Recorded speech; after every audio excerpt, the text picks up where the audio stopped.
Namanya makin dikenal, Putri Marino berhasil sabet Piala Citra kedua, perannya tak diragukan lagi.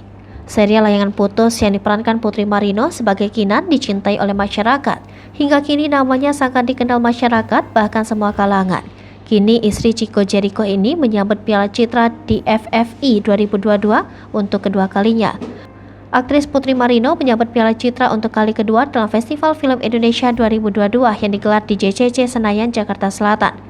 Putri Marino menjadi pemenang untuk kategori pemeran pendukung wanita terbaik atas perannya di film Lost Man Bu Broto. Istri Chico Jericho itu mengalahkan 4 nominator lain yang tak main-main, di antaranya Laura Basuki, Maudy Ayunda, Ratu Felisa, dan Sheila Dara. Atas Piala Citra kedua yang dimenangkannya, Putri Marino pun mengucap syukur. Pemeran Kinan dalam series Layangan Putus itu pun menjadikan kemenangannya kali ini sebagai motivasi untuk lebih berkembang. Berhasil menjadi pemenang, Putri Marino tetap mengapresiasi para nominator lain yang menurutnya juga luar biasa bagus. Baginya nominator lain juga pemenang dalam nominasi dan sama-sama berperan mengembangkan dunia perfilman tanah air. Putri Marino mempersembahkan Piala Citra kali ini ia untuk keluarga dan tim produksi film Lost Man Bu Broto.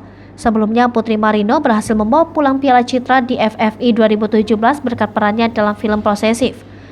Serial Layangan Putus yang diperankan Putri Marino sebagai Kinan dicintai oleh masyarakat. Membludaknya simpati masyarakat terhadap karakter Kinan rupanya sampai membuat Chico Jericho, suami sah Putri Marino, diteror netizen. Chico disebut gagal melindungi Putri Marino dari Reza Rahardian. Bahkan saking mendalami kisah Aris dan Kinan, ibu-ibu pernah sampai memukul Chico Jericho. Diketahui selain karakter Kinan, karakter Aris dan Lydia juga menjadi sorotan. Karakter Aris diperankan oleh Reza Rahardian, sementara Lydia dimainkan oleh Anya Geraldine. Hai pemirsa Sri Popo TV, jangan lupa komen, like, dan subscribe, serta tonton